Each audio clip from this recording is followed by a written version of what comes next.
¿Montaje inalámbrico? ¿Cómo es eso? ¿Instalaste el filtro por Bluetooth? ¿Cómo funciona sin cables, así, sin ningún cablecito? La idea es que cuando armas el filtro, normalmente se usan algunos pedazos de cables o algo así. Aquí los filtros están montados de tal manera que no hay cables, las conexiones son mínimas y todo está hecho solo con las piezas que vienen ahí. O sea que las piezas están conectadas entre sí, Entre sí, sí, por eso. con sus propios contactos, sin cables y sin placas adicionales. Sí, sí. ¿Qué nos da esto como resultado? Bueno, mínimo, el mínimo de contactos de conexiones, sí, porque en cuanto tenemos la pieza, como la bobina va directo al altavoz, y ahí ya no hay más conexiones, sí. Adelante. Aquí usamos una bobina con núcleo de hierro de transformador porque necesitamos que la resistencia sea muy baja, ¿sí? Así es. Entonces, las piezas de los módulos sí son de diferentes tipos, pero los capacitores que usamos eran de Supreme, o sea, no una versión barata. Sí, Gold, por eso hay muchas opciones, pero ahí se puede variar, sí, como cada quien quiera. Eso es. Si hubiéramos puesto una bobina de gama alta, costaría 350 euros cada una. Y las piezas que están en esta cajita pequeña están envueltas en lana de roca. Sí, bueno, de piedra, la que no suelta polvo, o sea, ninguna pieza toca a otra, ni toca el panel en sí. Sí, o sea, quedan como suspendidas en esa lana, ¿no? Por eso están bien empaquetadas, ahí no hay ninguna resonancia y la tapita está sellada. Sí, o sea, ahí ya no hay nada más que hacer, todo está bien. Hay una corrección disponible que se puede usar. Es solo que antes no habíamos hablado de eso contigo. Sobre esa corrección no habías tenido tiempo para eso.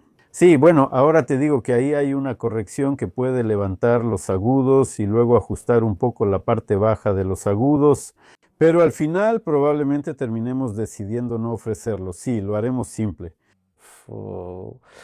Se necesita tiempo, bueno, hay que escuchar mucho, no solo nosotros, también otras personas. Gracias a Dios ya se fueron 2 paneles. Yo ya sé el resultado, ¿sí? Igual que con los paneles grandes que pueden ir en el S90, sí, o sea, por ahora seguimos buscando. La opción óptima para los filtros. Adelante. Hablaste sobre la corrección del filtro, es decir, el filtro no tiene ninguna ruedita que vayas a girar para corregirlo. Simplemente hay varias opciones de contactos donde puedes cambiar los cables de lugar y obtener un resultado diferente en la respuesta de frecuencia. Soldarles toda la pieza así, levantar un poco los agudos ahí.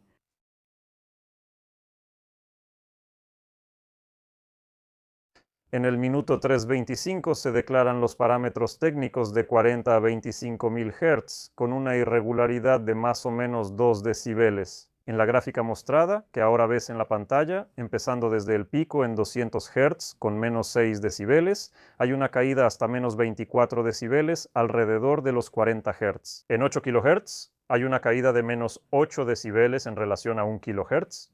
¿Qué clase de gráfica es esta con un paso de 10 decibeles? Chicos, les explico. ¿Existe el concepto de hoja en blanco? Sí, este es precisamente el gráfico base. Esto es con lo que van a trabajar. Aquí no hay información sobre las frecuencias bajas, por eso el gráfico es así, sí, porque esto se grabó en un cuarto grande. Además, aquí no hay ninguna función de corrección, no se ha introducido nada. Sí, ahora podemos analizarlo tranquilamente. Estos son los parámetros declarados que mencionamos. Son parámetros realmente alcanzables que se podrán lograr.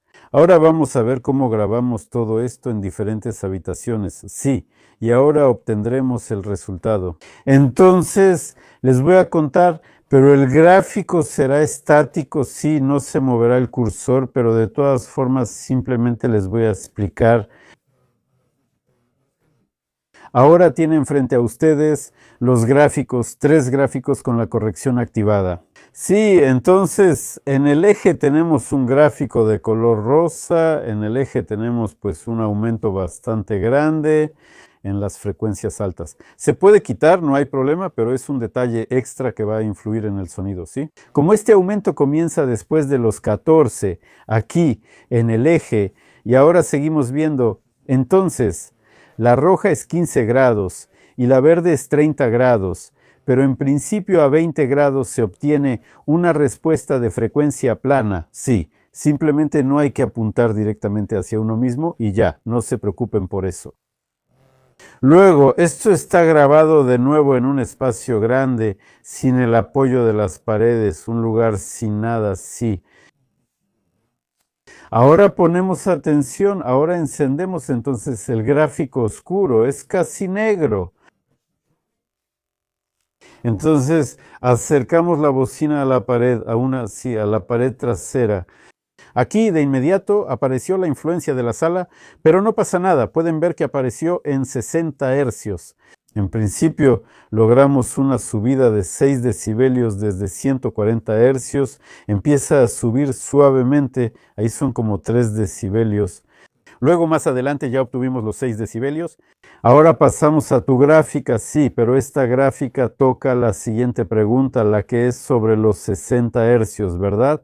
Sí, ahí está perfecto. Excelente. Bueno, quería recordarles, chicos, que la frecuencia de resonancia del altavoz no es el principal indicador de su capacidad de bajas frecuencias. Para eso también tenemos el factor Q, el volumen equivalente, el X máximo y bueno, hay otras cositas también. Así que les recuerdo que un altavoz con una frecuencia de resonancia de 30 hercios y un factor Q de 0.2 apenas funcionará hasta 50 en la versión clásica. Y un altavoz con 60 hercios y un factor Q de 0.6 tomará 40 sin problemas. También tienen a su disposición las guías de onda. ¿Recuerdan cuánto más bajo pueden ser ajustados en comparación con la frecuencia de resonancia del altavoz? Por eso ahora sí, digamos, les damos, también se les dan los datos del altavoz.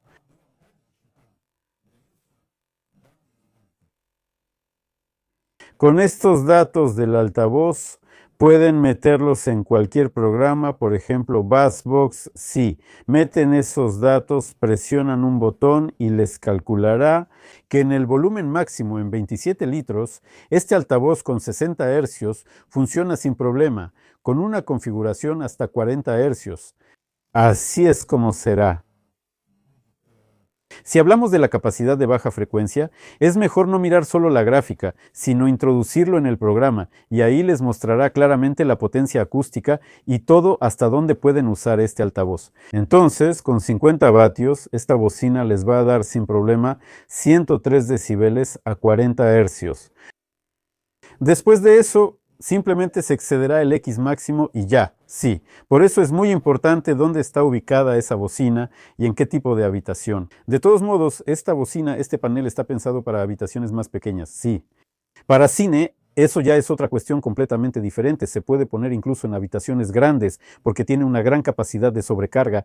Entonces, tomamos el gráfico de Arcadi y ¿qué vemos? Entonces, miren, pongamos atención al primer gráfico. Arcadi fue, midió su cuarto y se sorprendió de lo que obtuvo. Un montón de preguntas surgieron. Bueno, no hablemos de él. Ahora, ¿cómo nos fue con la respuesta en frecuencia? Primero veamos la línea verde. La azul no nos interesa por ahora. Aquí está la verde. De acuerdo con todos los problemas de la sala, esto es lo que obtuvimos. Sí. Si ahora saben que tenemos una corrección, entonces, en principio, si ahora aplicamos la corrección, nuestro gráfico ya quedará dentro de 5 decibelios, ¿verdad? O sea, más o menos 2 decibelios prácticamente están asegurados. Sí. ¿Por qué? A mí con la corrección me quedó dentro de 5 decibelios arriba o abajo. Pero eso fue una corrección automática en la aplicación Wim Home, en el amplificador Winamp Ultra. Sí, esa es la corrección que capta el micrófono y que escuchamos nosotros, ¿sí? Entonces quiero llamar su atención al hecho de que tenemos 30, si lo miramos así, menos. Bueno, vamos a tomar menos 5 decibeles, porque vamos a tomar 90 decibeles como la línea, ¿sí? Y entonces tenemos 30 menos 5 decibeles. ¿De dónde salen esos 30? La bocina funciona, está sintonizada a 38 Hz, sí. Eso, está claro que es la sala, ¿verdad? Y por eso, digamos, es muy bueno que esté negativo en este momento, ¿verdad? Y ahora miren, entonces, lo que les contaba sobre los medios son 3 o 4 kilohertz, ¿verdad? Todo esto se puede subir, incluso hacia arriba también, ¿verdad? Entonces, Arcadi no aguantó, presionó el botón y el programa tomó 30 como frecuencia base y se la puso en esta respuesta de frecuencia, ¿verdad? Y sonó mejor. Sonó mejor, pero Y más claro. sí, Y más claramente.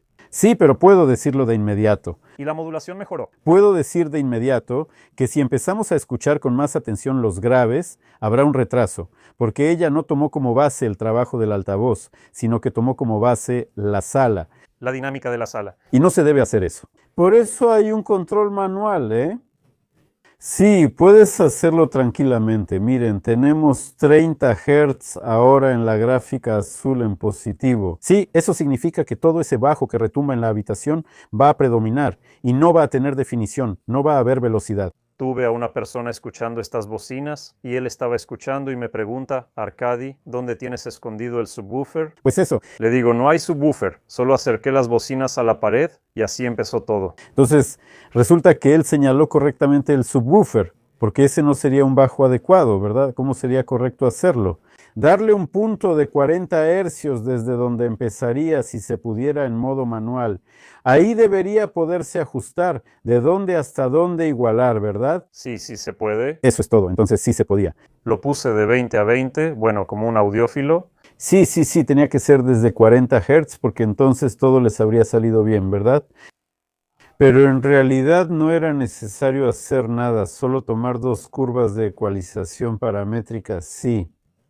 Tomar una frecuencia de 300 Hz con un factor Q bajo, digamos 1.5, hacer menos 4 decibelios, ¿sí? Y si es necesario, de repente, si es necesario levantar la zona de 180 Hz que da cuerpo al sonido, sí, pero todo esto había que escucharlo. Pero no toques los 60 o 70 de ninguna manera, sí. Te queda el rango dinámico, todo eso se va a mantener porque la bocina puede reproducirlo. Le cuesta trabajo reproducir esos 30 Hz que levantó, sí, y pues no sirve de nada. Bueno, eso es todo. Así que al final todas las preguntas que se hicieron quedaron resueltas, sí. Ahora, así que gente, no se asusten, no los estamos engañando. Todo, solo había que abordar esto de la manera correcta. Todavía no tengo la edad como para andar inventando cosas aquí. Ahora, me gustaría mostrarles en la gráfica, ahora, miren, ahora quiero mostrarles esta bocina, esta en específico, ¿sí? Cuando el micrófono está intencionalmente cerca del propio cono. Aquí tenemos la gráfica morada, este es el cono, o sea, cerca del cono, sí.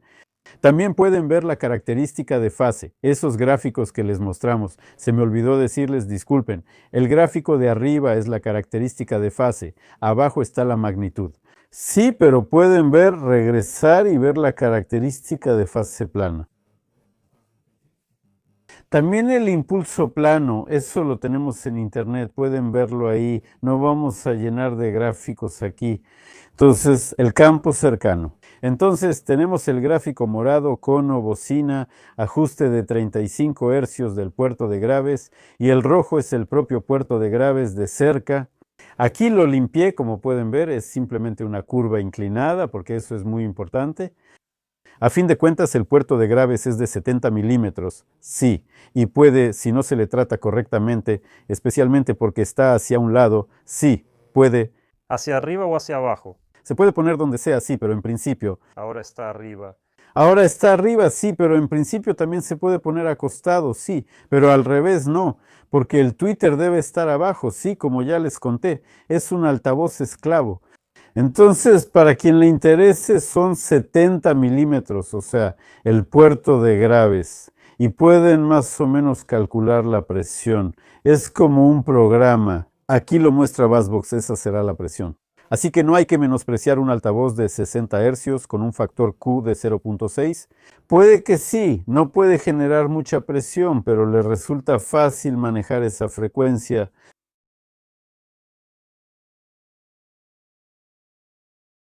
Vamos, pregunta número 3. Arkady, dime, ¿de qué orden es el filtro de cruce que usas?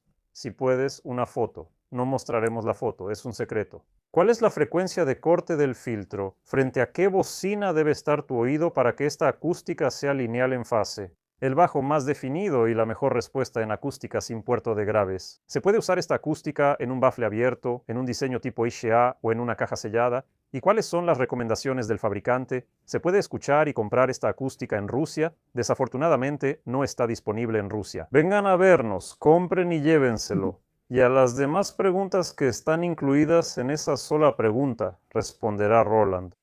Recuerdan que antes les hablé sobre los filtros, ¿verdad? Aquí tenemos más de 24 decibelios por octava hacia arriba, hacia la parte superior. Aquí y hacia abajo tenemos 18 decibelios por octava, pero eso no significa que se hayan aplicado los filtros que mencioné, ¿verdad? Ese es el resultado. Porque al final aquí estamos trabajando el sonido, no simplemente haciendo matemáticas, no estamos sumando. Por eso los filtros son míos, todos mis desarrollos. Llevo bastante tiempo trabajando con estos filtros y estos son filtros de tipo compensatorio, así los llamo yo. No lo van a encontrar en ningún otro lado. Entonces, pueden con la frecuencia de corte obtener lo siguiente: 3,5 kilohercios, un poco más. Frecuencia de corte. Entonces, al altavoz de rango medio se le exige mucho, porque es de tipo sándwich y muy bueno, poco profundo. Es decir, en cuanto el CO es poco profundo, su característica angular es muy buena, sí, y para nosotros eso es lo principal. Eso es, continuemos. Entonces, la característica de fase se mantiene en 35 grados, es decir, fase uniforme, impulso uniforme, ¿no? Desde el altavoz de rango medio hacia arriba. Ajá, entendido. 35 grados, eso es. Esto significa que si tienes la bocina, bueno, un poco por debajo del oído, la de rango medio, ¿sí? Entonces estarás sentado, la bocina estará por debajo del oído y si te levantas no vas a perder absolutamente nada, ¿verdad? No se te va a desarmar el filtro. Después el filtro ya pasará a una variante clásica, ¿verdad? Es decir, ya habrá una distorsión de fase. Bueno, porque las dos vías no son coaxiales, ¿verdad? Estas bocinas tienen un factor Q de 0,6. O sea, se puede usar en un bafle abierto, pero como es un bafle abierto, eso hay que saberlo y entonces hay que poner un filtro, obviamente una corrección, ¿verdad? Porque es necesario dejarlo pasar ya que la parte trasera va a reforzar los medios. Sí, y nuestra sensibilidad aumentará hasta cierto punto. Bueno, hasta unos 400, 600 Hz, 500 seguro. Todo eso va a aumentar, ¿verdad? Así es natural que en un diseño abierto sea difícil bajarlo más, no tiene sentido. Como en la versión de 3 vías, pero algo así es posible, ¿verdad? Si quieren hacer una versión de 3 vías, simplemente les recomiendo mucho que hagan el diseño de baja frecuencia así. Y esta bocina, si va a estar en forma abierta, sí, para que estén bien ajustadas, y el altavoz de baja frecuencia más cerca del suelo, ¿sí? Y este altavoz debe tener una distancia un poco diferente, porque de otra manera no les va a funcionar. Porque si van a ajustar en una conexión muy amplia, sí, entonces tendrán que tomar en cuenta obligatoriamente los retardos. Así es, y será necesario hacerlo. Si no le ponen ningún filtro, entonces, dependiendo de la frecuencia de corte, habrá que moverlo unos 60 centímetros, simplemente ajustarlo. Así que esa opción es posible, sí, sin problema. Eso es. Y en cuanto al bajo definido, escuchen. Les diré por experiencia propia que aquí todo depende de cómo hiervan los huevos. Sí, y nada más. Se puede obtener un bajo muy bueno de un bass reflex si no te excedes con el factor Q y con el ajuste correcto. Por lo general, todos hacemos ajustes bajos, pero se necesita un altavoz que pueda con eso, sí. Eso es cuando se trata de un sistema de 3 vías. Caja sellada. Bueno, déjenme contarles, hace mucho tiempo, durante un periodo prolongado, me dediqué a investigar diseños acústicos. Las tareas eran quién podría reproducir perfectamente el bombo. Es decir, grabas el bombo con un micrófono, sí, y luego grabas lo mismo desde la bocina, todo igual, sí, con el micrófono. Así es, exactamente. Como es fácil de adivinar, solo tuvimos un ganador. Es un diseño abierto, sí, por eso están los reflectores. Él recibió una copia completa, sí, o sea, con todas las armónicas, con toda la respuesta al impulso. Prácticamente se podía obtener una copia sin problemas, ¿verdad? Adelante. Una caja grande cerrada y un bass reflex sintonizado bajo tampoco se diferenciaban mucho, ¿verdad? Pero la caja pequeña cerrada hacía lo que quería. Es decir, no había el ataque que se suponía que debía haber, ¿verdad? Pero las armónicas, mis queridos, Muy bonitas. muy bonitas. Por eso ese bajo tan definido que tienen, cuando le presten atención durante mucho tiempo, notarán que es un poco uniforme, ¿verdad? Pues eso es justamente el énfasis en las armónicas. En la caja grande esto se nota menos, ¿no? Suena un poco más interesante, pero en la caja pequeña cerrada, ahí ni siquiera hay dudas, ¿verdad? Eso es. Bueno, un bajo bonito en la caja cerrada. Sí, su ventaja es que no rompe la fase, no la gira, ¿verdad? Bueno, y que el coeficiente de distorsión crece muchísimo, eso es obvio. Y otra de sus ventajas es que, aunque tiene una pequeña protuberancia en la impedancia, el amplificador solo lo agradece, ¿verdad? Bueno, eso serían las ventajas, ¿verdad? Pero cuando tratas el puerto de graves de la misma manera, o sea, no lo usas como un amplificador, sino como una herramienta que reduce la compresión en las bocinas, ¿verdad? Entonces también tienes, si además trabajas con la acústica de la habitación y logras que el segundo pico de impedancia coincida con los problemas de la sala, puedes lograr una velocidad así de buena en el puerto de graves, que en ese caso no tendría sentido usar una caja sellada, ¿verdad? Exacto, por eso esa es mi opinión basada en muchos años de trabajo con este tema. Y también preguntó si se puede usar una caja sellada. Sí, se puede. En una caja cerrada sin problema. Eso es. Si el cuarto es pequeño y levanta los graves, sí, entonces se puede cerrar el puerto. Sí, en ese mismo volumen funciona igual, ¿verdad? Si quieren para cine, también se puede. Para cine se puede hacer una caja más pequeña. Eso es. Entonces, en esta caja tenemos los absorbentes colocados como se debe. O sea, podemos moverlos, pueden acomodarlos como quieran, como gusten. Eso es. ¿Por qué no? ¿Por qué no? Chicos, si tienen alguna pregunta, por favor déjenla en los comentarios. Y si están en Letonia, en la descripción del video está el enlace a nuestra dirección. Pueden venir a visitarnos, escuchar, probar, incluso con su propio amplificador, hacer todas las preguntas y ver todas las gráficas. Directamente en el lugar se puede medir cómo suena exactamente aquí, 1 metro adelante, 1 metro atrás. Estuvo con ustedes Arkady Senin de Premium Hi-Fi y Roland de Reflector Audio, el ingeniero principal de la empresa, cuya misión es hacer que el sonido en casa y en el estudio sea igual al que escuchan los músicos. Eso es todo. Y que la fuerza del sonido adecuado para ustedes los acompañe. Vengan a visitarnos. Roland, gracias por las historias interesantes y por responder a las preguntas. Felicidad para todos.